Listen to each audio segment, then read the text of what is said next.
Like living and loving, paying the bills, keeping things real, man, you know the deal. But when it's time for me to unwind, I gotta go someplace where the sun can shine. And there ain't no better place than out in the country. There's gold in them hills and I'm gonna find it. It's a sight to see, you can't believe how the color of gold makes you lose control. Well, there's gold in them hills and I've got the...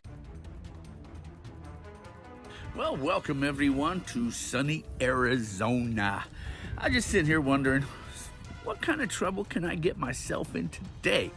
So I thought, maybe I should do some dry washing. I am in Arizona, where it's hotter than hell, and today is, oh crap, who cares what day it is? I don't know what day it is anyways, but we're gonna do some dry washing today. So if you've never seen a dry washer operate, or you're wondering about dry washers or whatever, we're gonna talk dry washers. And I got a lot of different dry washers set up. We'll talk about the different ones and how they operate and all of that. And what I'm going to do, I'm going to get the material from where we've been running some recirculators and, all the tailings and that. So what I'm going to do is vacuum that stuff up. Then we're going to go run it through a dry washer. See that sun up there? That means it's starting to get hot. Probably only about 147 right now. It's supposed to get about 290 today, but it is summertime there and it does get hot. Hey, welcome to Arizona. Hey, please like, share, subscribe if you find these videos interesting. Sure appreciate it. Ring that bell, as they say, that way you can get notified instantly when a new video is posted. And you never know, we're going to be giving away some gold one of these days soon. That's right, gold. We're going to be giving some gold away. Anyways, let me show you what we're doing today. My friends, is what they call a vacuum. We like to use these out in the desert. But this is basically just a leaf blower, is all this is. And they've attached it to a lid. And there's a 5-gallon bucket. They've got a hole in there. And this just sits up on top of it. Well, you know how leaf blowers work. It sucks air in here. So this creates a vacuum to suck up all the material on the ground. You can use these for, if you're out cracking bedrock and sucking in between the cracks. You don't want to stick them in water. They probably don't work too well underwater. But so this is how this is going to work. And all of this around here is just all tailings from people running other types of equipment, recirculators and all that. So I'm just going to vacuum some of this stuff up, and then we're going to run it through a dry washer. So let's do that.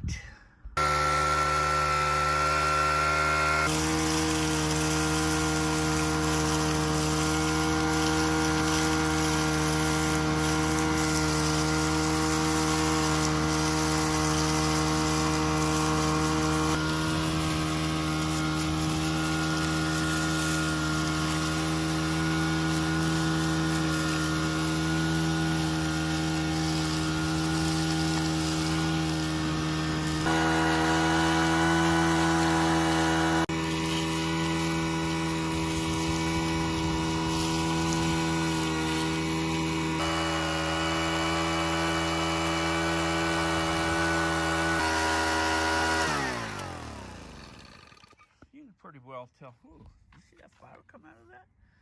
Woohoo! You can pretty well tell when these are full because it kind of loses its suction, and that is full. Whew.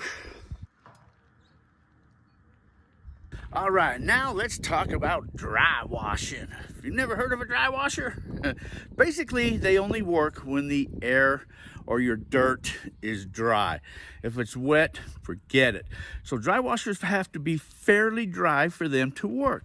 But out here in the deserts, it's our basic only way we can get the gold. So let me show you how the dry washer works. Dry washers. Yeah, I've collected a few. I might even got a few more back there in storage anyways, but well, let's start over here. Basic types of dry washers. This is what's known as a puffer. These are both puffer dry washers. In a way, a puffer dry washer will work. Let me take this out here. Get this out. The way a puffer dry washer works is you got these baffles in here. And then you've got an arm that will spin around on a motor. And what happens is, so when this box here. When it goes down, it sucks air into your box. It blows these open and air comes in. Then when it first pushes back up, these will open up and it blows air out into the box. So that's the way basically puffers work. Don't have constant air. So the boxes tend to be a little more steeper because what's happening is it kind of has to puff it in. So it goes poof, poof, poof, poof, poof, poof, all the way down. Now the riffles on a dry washer are opposite than that on a wet system. Because as the material is coming down, your heavies get stuck right here in front of your riffles. And of course on the wet system it's the opposite, and as the water flows over, it eddies and they get stuck behind there. You got two basic types of riffles. These riffles might be like on a 90-degree angle, but on some dry washers, like this one here, you have your riffles that come down as a 90, but then you've also got these that's bent over. These are more of a Hungarian style riffle on these dry washers here. So, but they're bent, so the material is going to get stuck right here behind there, and this here just allows it to trap it better, the heavy gold, where it's not going to blow itself back out. Now also on these dry washers here, there should be a dead air space, so you can see where each one of these lie at. These riffles, where the box is going, or the riffle is going to sit right on top of this here. On the back side of this should be a piece of tape. And what that's going to do is when your material comes down and that heavy gold settles behind these riffles, by having that little piece of tape creates a dead air zone. So that way the air is not just going to keep blowing it back out. And I can show you another example over here. See this right here. Now you can see how they've got this type of a system laid in here, and this tray sits up on top of that there. So behind each one of these riffles right there, that there is going to overlap it. You can probably see it better here with this plastic on the back side of that there. You can see how that plastic, I don't know if you can see that good, but that plastic is about an 1/8 inch over that bottom riffle. So once that gold gets trapped back behind there, it's not just going to blow itself back out. Now on this type of a dry washer, you have a fan.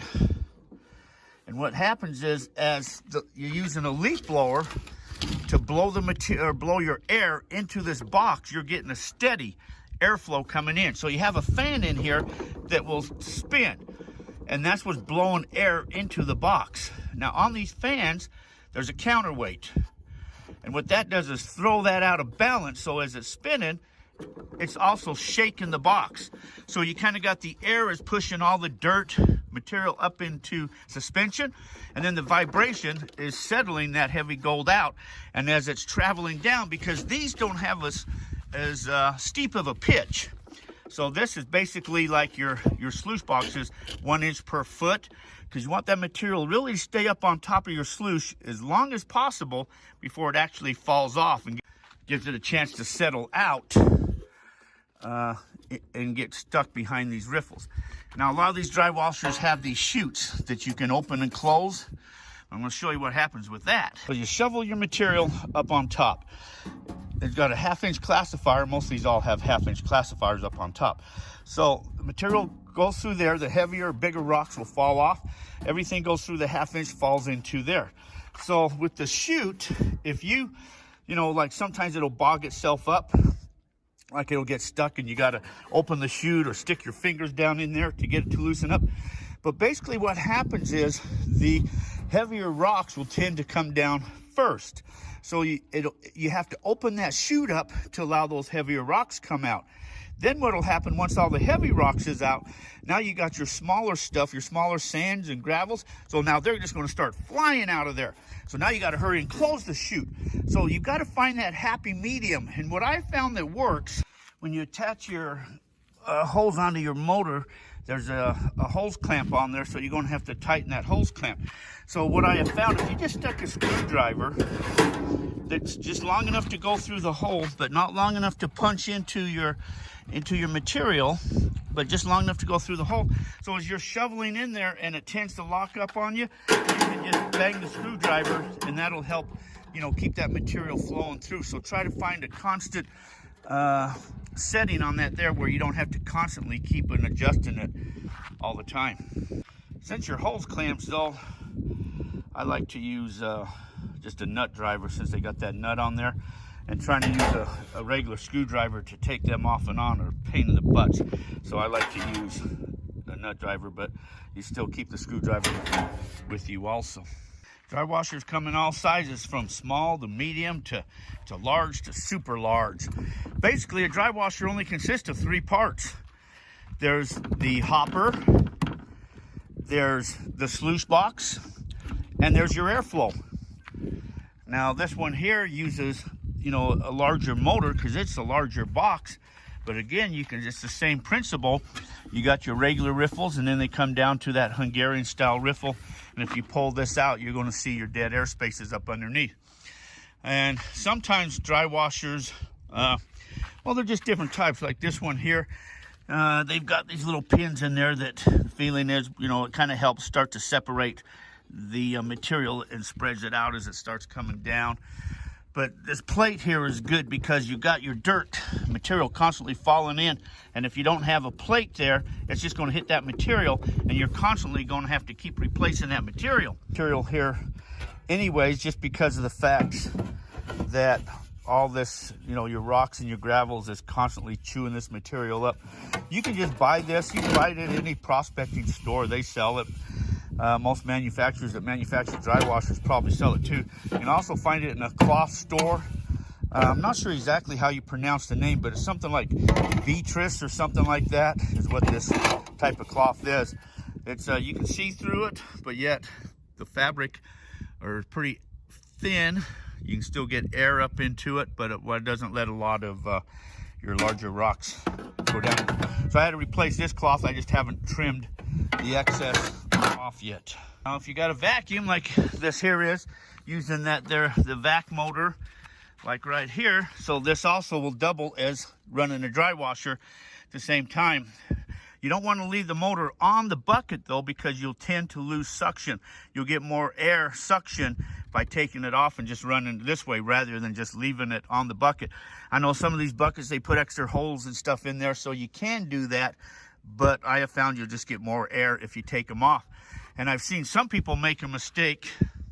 They'll set their motor like this up on top their buckets, and what happens is this will get hot and it'll start to melt the bucket. So you want to just actually set this off the ground, and this is sucking in air.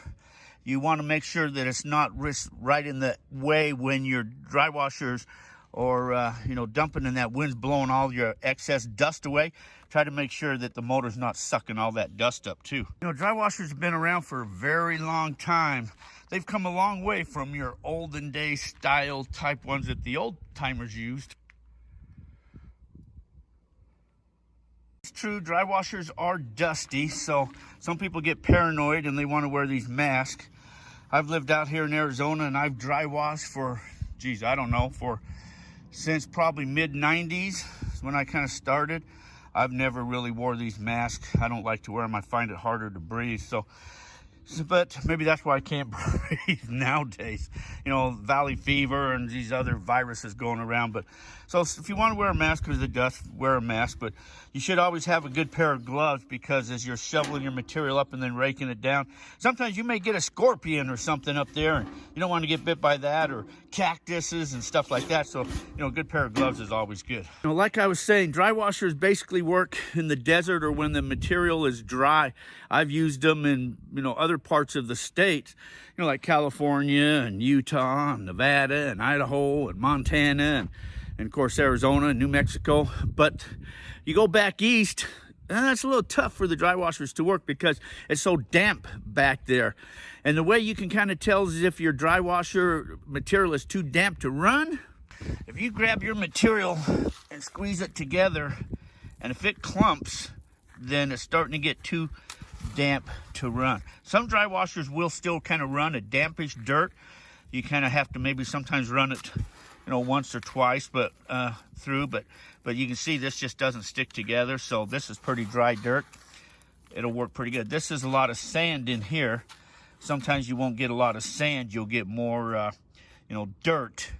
But sand and dirt, the sand tends to run better than the dirt does. When you're running your material through a wet system, all these like little dinky dirt clogs and pieces of, dirt like this here and water, these will break apart. So any of that fine gold that's stuck to this here, you'll get that in water, but in a dry washer, you're losing that because it can't break that down like water does. So these little pieces of clogs, if there's any gold on them, is gone in your tailing pile. Sometimes some people will actually take this stuff, it's classified, and run it through their wet system. I know sometimes if I'm bored, all these piles here, I'll turn around and run them through the wet systems. Now I know gold separates better in water than it does with air. Dry washers probably only have anywhere from a 70 to maybe a 90-something% recovery rate. So they're not the best method for finding gold, but what else do you have? Well, haul water out. I mean, water at 8.4 pounds per gallon. Haul some water out and see how much weight that is. And plus that dry dirt just sucks up the water. So I don't like to haul water all over the place. I just assume take a dry washer. I can run these dry washers fast, almost as fast as I can shovel in there. It'll just clean itself out and process the material. When you are running the dry washer, you can kind of tell, you want to see the waves as they come up and over, just like on a sluice. And you wanted your box to kind of be as level as possible, just enough. You can kind of tell if it's bogging up on the back, you want to raise it. If it's bogging up on the front, then you'll want to lower it, or vice versa, ever how that goes. You just keep an eye on it. But you'll start to fine tune it as you shove it in or start shoveling material in, and you may set your box, but once you get weight up on here, it'll drop it back down a little bit further too. But I like to run mine just as flat as possible and keep that material up on top of the box as much as possible. If the material is just flat lining coming straight across, then you're not giving it a chance for that heavy gold to settle out. And you, like I say, you want those waves coming up and over each one. You don't necessarily have to see the riffles, but you'll want to see those waves coming up and over, then you know it's running properly. Now every dry washer is different, so depending on the dry washer, the airflow, the amount of air you got to put up into it will vary. If you're in a heavy box and an aluminum box and a steel fan and all that weight, steel riffles, these will be a little heavier boxes than something just maybe made out of a plastic. So you may not need as much airflow on that as you would need more airflow on this here. So you have to watch your airflow. You don't want too much air flying in there where you're just blowing everything out. You don't want too little airflow where it's just not creating the shaking and doing what it needs to do. But basically, if you run your motors about half speed, maybe just a little bit past half speed, is probably sufficient and should do just fine. Also, that you'll want to keep an eye on them when you're shoveling. If your riffles start to fill up with black sands, well, there's really no place else for that gold to go, so the gold's going to float right over on top. So keep an eye, and if it starts bogging down, becoming heavy with all that black sands, do a cleanup. Sometimes I've had a magnet stuck right to the end. I'll just put like an earth magnet right here, and I can really see where there's a lot of black sand stuck onto this magnet right there. You can take a little magnet and just reach in there and pull some of that out. But if you're in an area where you're getting a lot of black sands, clean up more. I basically only like to run a dry washer for maybe 20 minutes anyways. I'll just pull the tray, dump it, and just slide it back and keep on going. I'll bring home more concentrates to pan out, but I tend to run my dry washers less, 20 minutes is all I like to run them for before cleanup. Protect your piles before you leave, so have a metal detector with you, because this here is only a 1/2 inch classifier, so everything larger than a 1/2 inch will fall off. And I have seen actually big nuggets go through there and on there and basically will float right on out. So you want to make sure those waves are there and it's not running too fast. So if you've got a bigger piece of flat gold, it can float right on out. So check your piles, metal detect them when you're done. Washers all have a 1/2 inch screen up on top. Some people I've noticed they'll even put maybe a 1/4-inch screen up here on top, just to break the material down, even further down to 1/4 inch rather than a 1/2 inch. And it will tend to run better. It'll run slower because, you're not putting as much big stuff in there. But of course, if you live someplace where, the gold is so fine, you ain't worried about catching any nuggets or anything, then hey, that might work better for you. Also notice on all these dry washers that it's 1/2 inch. Every single one of these are 1/2 inch, and see how it's running. Your 1/2 inch holes are running this way. Look at this one here. This one here is running straight up and down. Now, a manufacturer told me a long time ago, the reason some people run it this way is because they can get more of this material out of a sheet than they can running it the other way.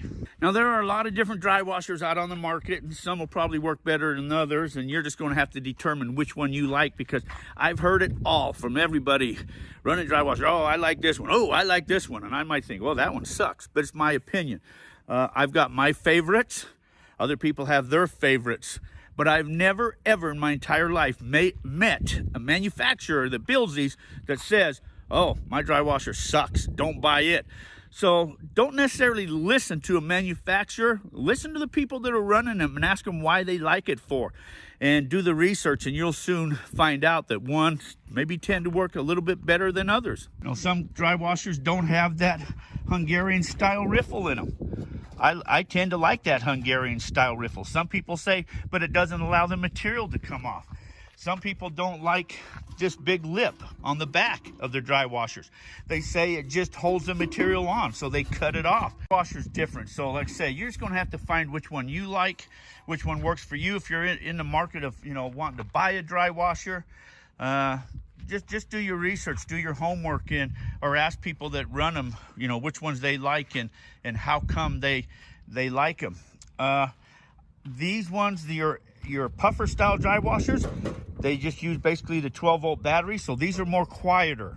They don't create as much dust, but I don't know if the recovery rate is as good. They don't have the Hungarian style riffles in there, and they don't have the constant airflow, but they're quiet. And so if I'm going someplace that I don't want to really, people hearing me a lot from over the other ridges or washes, I'll take this one out there. They tend to run a little bit slower, and your material has to be really dry to run through one of these. Whereas something like, your plastic box, these ones here, your material can be a little more damper, and you can still run them through there. But I tend to like the constant airflow of the dry washers a little more better. Differences might be the wider box. See, this is a wider box. This here is a smaller box, narrower, the sluice box part of it. So it just depends on, different factors. 2 cycles. Your leaf blower that you're putting air in. Some states won't allow you to use a 2 cycle. Here, leaf blower happens to be a 4 cycle. So maybe some states you can have to use a puffer because you have to use a battery to operate it. Now that's about basically how dry washers work. If I didn't cover anything and you got any questions, feel free to contact me and I'll answer the best I can. I may not tell you which dry washer I like the best because I don't promote any of them. I just use what I like to use. Sometimes I'll use different ones for different reasons in different places. That's probably why I have so many. I have a big ones down to the little dinky ones, depending on where I'm going, what I want to pack, what I want to haul, and how serious I want to work that day. I think what I should do now is fire one of these bad boys up and run that gravel through it and see if I get any gold out of that. Before I run the dry washer setup, I'll make sure the box is kind of where I want it to be. Make sure that your chute is probably pretty well closed, and then once you start to run it, open it up to where you need to have it. And a lot of times what I'll do is if I'm out in the desert, I'll just take some material sitting next to me or dirt, and I'll shovel it up in here or throw it up here just to kind of prime my box, I guess, to kind of fill it full of dirt to get it started before I actually start shoveling the better stuff into it. If it's a little bit damp, and you feel like you got to run it twice, use some of this material here on your tailings to mix with your fresher dirt to kind of rotate it back and forth. And that way you're just not running tailings, so you're kind of running some good stuff back and forth also.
Well, that ran pretty fast.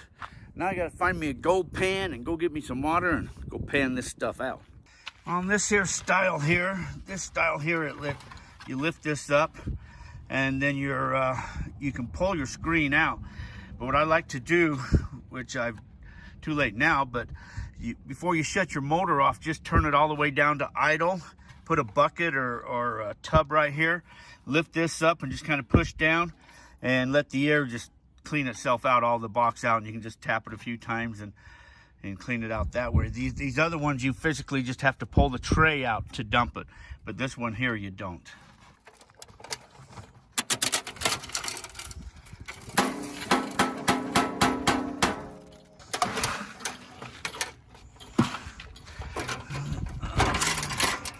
This thing tray will actually pull out like that.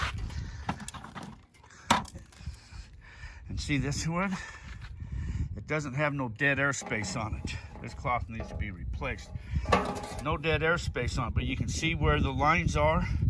So you could take some electrical tape or masking tape and just run a bead just in front of each one of them, just about a half or a quarter, eighth of an inch, just to give it that dead airspace. And there's the fan in here that, with the counterweight, how that spins. That's what that's doing. Every dry washer is different of how they do it, but they all have the fan of some sort and they all have the counterweight of some sort. Concentrates, I guess. Let's go pan this out. Tab, here's my concentrate. We're gonna dump them all in there, pan them all at the same time. To find any gold in here, because like I said, this is just all stuff that just gravels from people running recirculators that on the ground there, filling in little holes here or there. So I just wanted to get some gravels to do this test, but I figured, hey, if I'm going to run anything, let's run something where I might have a chance to find some gold. Be a good sign, test sign, wouldn't it? That'd be something if there was gold in here. But like I said, I'm not expecting it. You can generally hear the nuggets rolling around in there if there was. I hear some big rocks in there, but no noogies. Okay, let's go out in the sun here.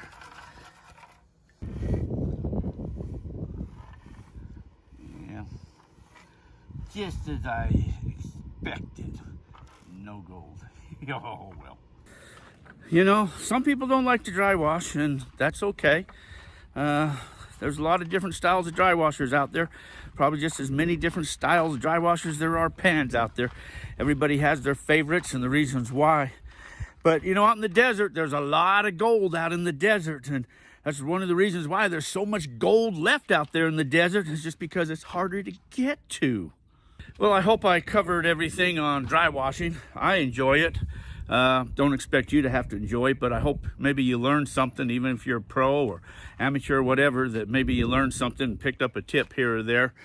But anyway, sure appreciate if you would subscribe to the channel. It means a lot. and bring you more of these videos down the line. I think I need to do a video on black sand separation. You know, after you pan out, you get all that black sand with your gold, and sometimes it's a nightmare how to get rid of that black sand. So I think I need to work on a video on black sand separation. Maybe that's what I'll be doing next. But anyways, you guys all be safe out there. Remember, it's a rough world out there. So you guys all be safe. Take care of yourselves. Until our paths cross again, see you.